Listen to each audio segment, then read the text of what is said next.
నమస్తే, welcome to Vishnu talks. నేను విష్ణు, ప్రస్తుతంతో పాటు సర్టిఫైడ్ ఫైనాన్షియల్ ప్లానర్ మాధవిరెడ్డి గారు ఉన్నారు. వారితో మాట్లాడదాం.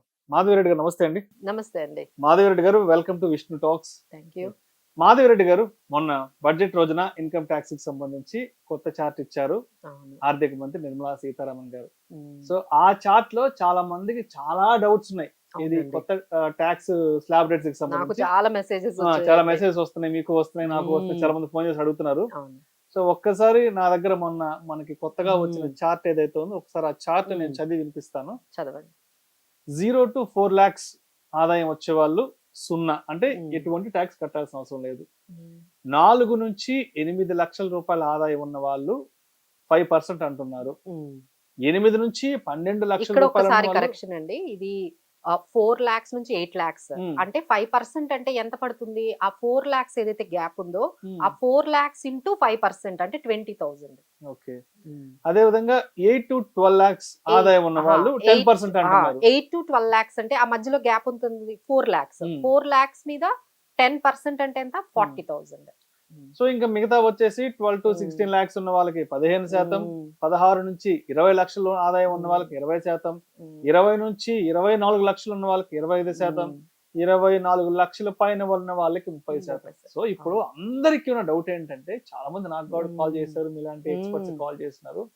అసలు 12 లక్షల రూపాయల ఆదాయం ఉన్న వాళ్ళకి ఎటువంటి ట్యాక్స్ లేదని చెప్పారు కదా. అవునండి. కానీ ఈ 4 to 8 lakhs 5% ఏంటి, 8 to 12 lakhs 10% ఏంటంటే కూడా చాలా మంది ఇక్కడ డౌట్స్ రైజ్ చేస్తున్నారు. అవును, So దీన్ని అదే. కొంచెం ఈ గ్యాప్ ఒకసారి ఫిల్ చేయగలరు. షూర్ అండి. అంటే అదే అంటున్నారు మేడం. ఒకవైపు ఏమో 12 లక్షల వరకు ట్యాక్స్ లేదన్నారు. మళ్ళీ ఇక్కడ చూస్తే నుంచి స్లాబ్ రేట్స్ 4 నుంచే స్టార్ట్ అయిపోయాయి. అంటే అప్ టు 4 lakhs వరకే ట్యాక్స్ లేదు అంటున్నారు. ఒకవైపు ఏమో 12 lakhs వరకు ఎగ్జంప్షన్ అంటున్నారు. అసలు ఏమీ అర్థం కావట్లేదు ఏంటి అని చాలా మంది అడుగుతున్నారండి. దాన్నే మనము రిబేట్ అంటామండి. 87A rebate. ఈ రిబేట్ ఏమి కొత్తది కాదండి. లాస్ట్ మనం చూసుకున్నట్లయితే మనందరం చాలా సార్లు చెప్పాం 7 లక్షల వరకు ట్యాక్స్ లేదని. ఇప్పుడు అదే రిబేట్ ని వాళ్ళు 12 లక్షల వరకు చేశారు. అంటే ఎవరికైతే 12 లక్షల వరకు ఆదాయం ఉంటుందో వాళ్ళకి ఎగ్జంప్షన్ ఇచ్చారు అండర్ సెక్షన్ 87A రిబేట్ ద్వారా. సో వీళ్ళందరూ ఇంకేమి చూపించక్కర్లేదు, మీరు ఏమి ఎగ్జంప్షన్స్ చూపించక్కర్లేదు, ఏం చేయక్కర్లేదు. స్ట్రైట్ అవే మీకు ఇన్కమ్ కానీ 12 lakhs బిలో కానీ ఉన్నట్లయితే మీకు ఈ 87A ప్రకారము మీకు రిబేట్ వస్తుంది. సో ఎవరికి ఆ చార్ట్, ఈ చార్ట్ మరి ఎవరికి? ఒకసారి అది కూడా చెప్పండి. అసలు ఇప్పుడు మొన్న వచ్చిన కొత్త చార్ట్ ఏదైతే ఉందో, నిర్మలమ్మ గారి కొత్త చార్ట్, అది ఎవరికి ఉపయోగపడుతుంది, ఎవరికి అవసరం లేదు, దాన్ని ఎవరు ఫాలో అవ్వాలి అంటారు, ఎవరు ఫాలో కావాల్సిన అవసరం లేదు, అది కూడా చెప్పండి. ఇక్కడ మనం అంటే మనందరము రెండిటిగా డివైడ్ చేద్దామండి. ఒకరేమో సాలరీడ్ ఎంప్లాయీస్, ఒక కేటగిరీ సాలరీడ్ ఎంప్లాయీస్ కాదు. సాలరీడ్ ఎంప్లాయీస్ ఎవరైతే ఉన్నారో వాళ్ళకి 12 లక్షలు రిబేట్ తో పాటు, అంటే 12 లక్షల వరకు ఎగ్జంప్షన్ తో పాటు 75,000 స్టాండర్డ్ డిడక్షన్ కూడా ఉంది. స్టాండర్డ్ డిడక్షన్ లాస్ట్ ఇయర్ 50,000 ఉండేది, ఇప్పుడు అది 75,000 చేశారు. అంటే మీరు గాని సాలరీడ్ ఎంప్లాయీ అయినట్లయితే మీ ఇన్కమ్ 12,75,000 లోపు ఉంటే మీరు అసలు చార్ట్ చూడక్కర్లేదు. మీకు ఆ చార్ట్ కి ఎటువంటి సంబంధం లేదు. So no need to worry madam, ఇదేంటి 5% ఇచ్చారు, మళ్ళీ 8 lakhs అంటున్నారు, మళ్ళీ ఇవన్నీ మీరు చూడాల్సిన అవసరమే లేదు. ఓకే, తర్వాత మీరు సాలరీడ్ ఎంప్లాయీస్ కాదు అనుకోండి, మీ ఇన్కమ్ గానీ 12 లక్షలు లోపల ఉంది అంటే మీరు కూడా చార్ట్ చూడక్కర్లేదు. సో ఇప్పుడు అది ఎవరికి అంటే, ఎవరికైతే 12,75,000 కన్నా శాలరీ ఇన్కమ్ ఉంటుందో, నార్మల్ పీపుల్ ఎవరికైతే 12 లక్షలు మించి ఇన్కమ్ ఉంటుందో వాళ్ళకి మాత్రమే ఆ చార్ట్ అప్లికబుల్ అవుతుంది. అంటే ఇప్పుడు 9 లక్షలు సంపాదించే వాళ్ళు 10 లక్షలు 11 ఎవరికి లేదు, 11,90,000 ఎవరికి ఆ చార్ట్ సంబంధం లేదు, అసలు అవసరం లేదు. ఆ చార్ట్ ని మీరు చూడకండి, మీరు కన్ఫ్యూజ్ అవ్వకండి, మీరు ఏమీ చెయ్యొద్దు. మీకు స్ట్రైట్ అవే అది గవర్నమెంట్ ఇచ్చిన ఎగ్జంప్షన్ అండి. దానికోసం ఎవరైనా ఎగ్జంప్షన్స్ ఇవి చేయండి అవి చేయండి అన్నా సరే నమ్మొద్దండి. ఎందుకంటే అవి ఏమీ చేయకుండానే, మీరు ఎటువంటి ఎగ్జంప్షన్స్ చేయకుండానే, అంటే మీకు హెచ్ఆర్ఏలు వీటితో కూడా ఏం సంబంధం లేదండి. ఇంకా హ్యాపీగా మన జీతం పడిందే, ఖర్చు పెట్టుకుని తిన్నాం అంతే. మీకు డైరెక్ట్ గా ఇంకోటి ఇంపార్టెంట్ ఏంటి, టీడీఎస్ కట్ అవ్వదు. అప్పట్లో చాలా మందికి 8 lakhs అబౌవ్ ఉన్న వాళ్ళందరికి టీడీఎస్ కట్ అయ్యేది. ఇప్పుడు హ్యాపీగా మీకు ఏ టీడీఎస్ కట్ అవ్వదు. మీకు ఫుల్ శాలరీ నెలకి 1,00,000 పడుతుందంటే హ్యాపీగా మీకు 1,00,000 రూపాయల శాలరీ ఉందంటే మీకు ఒక్క టీడీఎస్ ఉండదు. మీకు హోమ్ లోన్ లేదు, నేను ఇన్సూరెన్స్ కట్టట్లేదు, నేను ఏ ఎగ్జామ్స్ చేయట్లేదు, ఈ ఫీలింగ్ కూడా ఏం అవసరం లేదు. మీకు హ్యాపీగా 1 lakh వస్తుంది. ఆ 1 lakh తో మీరు ఫైనాన్షియల్ డిసిప్లిన్ అయితే నేర్చుకోవాలండి. అంటే ఇక్కడ మేము చెప్పేది ఏంటంటే, చాలా మంది నన్ను క్వశ్చన్స్ వేశారు, మేడం ఇప్పుడు వాళ్ళ ఎగ్జంప్షన్ అంటే అంటే హెల్త్ ఇన్సూరెన్స్ ట్యాక్స్ కొంచెం తగ్గుతుందంటే తీసుకునే వాళ్ళు, ఇప్పుడు టర్మ్ ఇన్సూరెన్స్ అంటే ట్యాక్స్ తగ్గుతుందంటే తీసుకునే వాళ్ళు. ఇప్పుడు ఏం చెప్పి వాళ్ళకి టర్మ్ ఇన్సూరెన్స్ అంటే ఇది మాత్రం గవర్నమెంట్ మాత్రం కన్సంప్షన్ వైపు వెళ్ళిందండి. అంటే the entire economy they have taken towards consumption. ఇక మీ సేవింగ్స్, మీ ఫైనాన్షియల్ అంటే మీ ఆర్థిక భద్రత మీరే చూసుకోవాలి. గవర్నమెంట్ కి సంబంధం లేదు. ఇక్కడ ఒక విషయం కూడా మనం స్పష్టంగా చెప్పుకోవాలి. ఒక మంచి విషయాన్ని కూడా మనం ఇక్కడ ప్రేక్షకులకి కన్వే చేయాలి. ఇప్పుడు ఏదైతే మనకి ట్యాక్స్ లేదు, మనకంతా మిగిలిపోతుంది కాబట్టి రేపు మనం ఇష్టారాజ్యంగా దుబారా చేసేసుకోవచ్చు అనే ఆలోచన నుంచి ఫస్ట్ బయటికి రావాలి. ఇప్పుడు మనకేదైతే ఈ ట్యాక్స్ లోంచి మినహాయింపు వచ్చి ఏదైతే డబ్బులు మిగులుతున్నాయో, ఆదా అవుతున్నాయో, వాటిని ప్రాపర్ గా ఒక అడ్వైజర్ ని సంప్రదించి, ఒక ఫైనాన్షియల్ అడ్వైజర్ సలహా తీసుకొని వాటిని అంటే మనకి ఇప్పుడు ఈ ట్యాక్స్ లేకపోవడం వల్ల మిగిలిపోతున్న డబ్బు నెలకి 10,000 మిగులుతుంది, నెలకు 10,000 15,000 అంతా మిగులుతుంది. వాటిని ప్రాపర్ గా ఎక్కడ సేవింగ్స్ చేసుకోవాలి, ఎటువంటి సేవింగ్స్ స్కీమ్స్ లో డబ్బులు ఇన్వెస్ట్ చేసుకోవాలి, ఒక టర్మ్ పాలసీ తీసుకోవడము, ఒక హెల్త్ పాలసీ తీసుకోవడము, వాటి మీద మీరే చూడాలండి.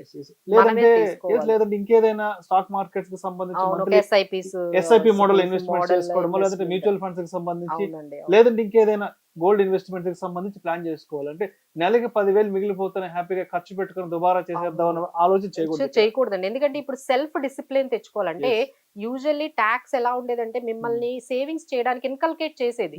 అయ్యో నువ్వు అక్కడ పెట్టు, నువ్వు ఒక ఈఎల్ఎస్ స్కీమ్ తీసుకో, లేకపోతే నువ్వు ఒక హెల్త్ ఇన్సూరెన్స్ తీసుకో అన్నట్టుగా మనకి ట్యాక్స్ అనేది మనల్ని డ్రైవ్ చేసేది. ఇప్పుడు ఆ డ్రైవ్ చేసేది ఏమీ లేదండి. వాళ్ళు చక్కగా మీ ₹1,00,000 మీ చేతిలో పెట్టారు, దీన్ని ఒక ఆపర్చునిటీగా తీసుకోవాలి. అంటే మనం సేవింగ్స్ చేసుకోవడానికి, ఇన్వెస్ట్మెంట్స్ చేసుకోవడానికి ప్రభుత్వం మనకి డైరెక్ట్ గా ఒక ఆపర్చునిటీ ఇచ్చింది. ఏంటంటే ఫైనాన్షియల్ డిసిప్లిన్ అనేది మనమే ఇన్కల్కేట్ చేసుకోవాలి. So this is one thing. And next one ఏంటంటే ఎవరికైతే ఇప్పుడు 15 lakhs వాళ్ళు ఉన్నారో దానికి ఇంకో డౌట్ అండి. అంటే 15 lakhs లోని డైరెక్ట్ 12 lakhs తీసేసి మిగతా 3 లక్షల మీద ట్యాక్స్ కట్టేయొచ్చు అంటే అది కాదండి. అగైన్ ఎవరికైతే ఎప్పుడైతే 13 lakhs అంటే మనం 12,75,000 అబౌవ్ సాలరీడ్ ఎంప్లాయీకి అదర్స్ కి 12 lakhs ఎప్పుడైతే మీరు ఆ గ్రాఫ్ దాటేసి వచ్చేసారో అప్పుడు మీకు మళ్ళీ అక్కడ నుండి స్టార్ట్ చేయాలి. అంతేగాని డైరెక్ట్ 12 lakhs తీయడానికి లేదు. మళ్ళీ అక్కడ నుంచి 0 to 4 lakhs, 4 to 8 lakhs, 8 to 12 lakhs, 12 to 15 lakhs, 15 to ఇలా మీరు చేసుకుంటూ రావాల్సి ఉంటుందండి. So it is not straight away మీకు 15 lakhs వచ్చిందంటే 12 lakhs తీసేయడం కాదు. అప్పుడు మీరు చూపించారు చూడండి చార్ట్, అది అప్లికబుల్ అవుతుంది. సో ఎవరికైతే 12,75,000 మించి సాలరీడ్ ఎంప్లాయీస్ ఉన్నారో వాళ్ళందరికీ కూడా ఈ న్యూ ట్యాక్స్ రిజీమ్ అంటే ఇప్పుడు ఇవన్నీ ఏవైతే చెప్పుకుంటున్నామో ఇది న్యూ ట్యాక్స్ రిజీమ్ వాళ్ళకే ఉంటాయండి. ఇది ఓల్డ్ ట్యాక్స్ రిజీమ్ వాళ్ళకి కాదు. అండ్ ఒకసారి మనం క్యాపిటల్ గెయిన్స్ గురించి, స్టాండర్డ్ డిడక్షన్ గురించి కూడా ఒకసారి డీటెయిల్ గా మాట్లాడుకుందాం. ఎస్ అండి. ఇప్పుడు చాలా మంది అడుగుతున్నది ఏంటంటే సరే మేడం నాకు శాలరీ 11 లక్షలు వస్తోంది, కానీ నేను ఆ ఇయర్ లో కొన్ని స్టాక్స్ గానీ మ్యూచువల్ ఫండ్స్ గానీ అమ్మాను, నాకు ఒక 3 లక్షలు 2 లక్షలు ఆదాయం వచ్చింది. సో 11 లక్షలు ఇంకో 2 లక్షల క్యాపిటల్ గెయిన్స్ కలిపితే ఇప్పుడు ఎంత అయింది? 13 లక్షలు. ఇప్పుడు నేను 10 లక్షలే కదా నా శాలరీ, నాకు ఈ 10 లక్షలు ఎగ్జంప్షన్ ఇచ్చేయాలి. యాక్చువల్ గా క్యాపిటల్ గెయిన్ లేకపోతే మీ ఇన్కమ్ 10 లక్షలే కాబట్టి మీకు మొత్తం ఎగ్జంప్షన్ రావాలి.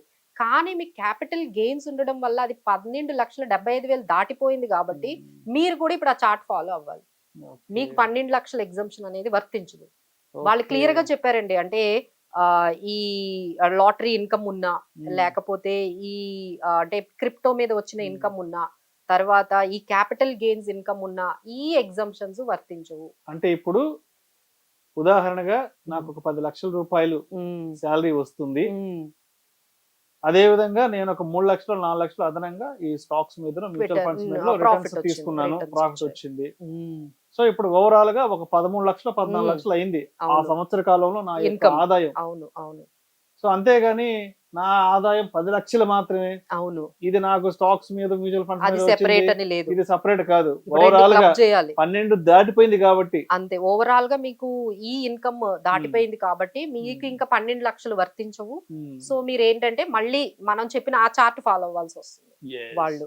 సో అది ఒకటి మీరు గమనించాలండి. సో ఎప్పుడైనా క్యాపిటల్ గెయిన్స్ అంటే ఆ ఇయర్ లో మీరు ఏమైనా ఇల్లు అమ్మారు అనుకోండి, ఇక మీకు మీ ఇన్కమ్ 5 లక్షలు అయినివ్వండి, బట్ మీకు మొత్తం అన్నిటి మీద కలిపి 50 లక్షల కోటి వస్తుంది కదా, అవన్నీ కలిపి మీకు ఈ ఇన్కమ్ అంటే మీ శాలరీ ఇన్కమ్ టాక్సిబుల్ లోకి వెళ్ళిపోతుంది, ఇది కూడా మనకి టాక్సిబుల్ లోకి వెళ్ళిపోతుంది.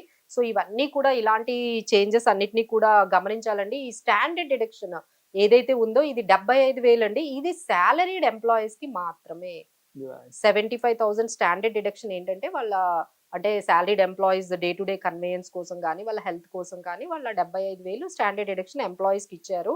ఇది ఎంప్లాయీస్ కాని వాళ్ళకి వర్తించదు. Right right. సో ఇది ఒక అప్డేట్ అయితే తీసుకోవాల్సి ఉంటుందండి. Thank you so much Madhu Reddy గారు. Thank you. కొత్త ఇన్కమ్ ట్యాక్స్ రెజ్యూమ్ కి సంబంధించి రకరకాల డౌట్స్ అని కూడా క్లియర్ చేస్తారు. నాకు కూడా కొన్ని డౌట్స్ ఉంటే ఇవాళ అవునండి. మీ ద్వారా కూడా అవన్నీ నివృత్తి బట్ చేసుకోగలిగాను. ఇదంతా చేయడానికి అయితే గవర్నమెంట్ కి 1,00,000 కోట్లు వదులుకున్నారంటండి. మీ అందరికి ఈసారి మీ త్యాగం అందరి చేశారు. త్యాగం అయితే చేశారు. పబ్లిక్ బట్ కోసం త్యాగం చేశారు. చాలా చేశారు. బట్ ఏంటంటే వాళ్ళ ఎక్స్పెక్ట్ చేసే దాని ప్రకారం ఏంటంటే ఇవన్నీ మనం ట్రేడింగ్ లో పెట్టేసి డబ్బులు పోగొట్టుకోకుండా అది మీరు ఐదర్ స్పెండ్ అయినా చేయండి, సేవింగ్ అన్నా చేయండి, మొత్తానికి మా ఎకానమీని పెంచండి, ఎకానమీలో రొటేషన్ చేయాలి. రొటేషన్ చెయ్యండి అనేది వాళ్ళ మెయిన్ ఉద్దేశం అండి. సో వాళ్ళు ఏదైతే పెట్టారో దానికి తగ్గట్టుగా మనం కూడా ఫైనాన్షియల్ డిసిప్లిన్ ని మెయింటైన్ చేసుకుంటూ మనం మన ఎకానమీకి యూజ్ అయితే బెటర్ గా ఉంటుందండి అనేసి మేము కూడా ఎక్స్పెక్ట్ చేస్తున్నాం. Thank you so much Madhu Reddy గారు.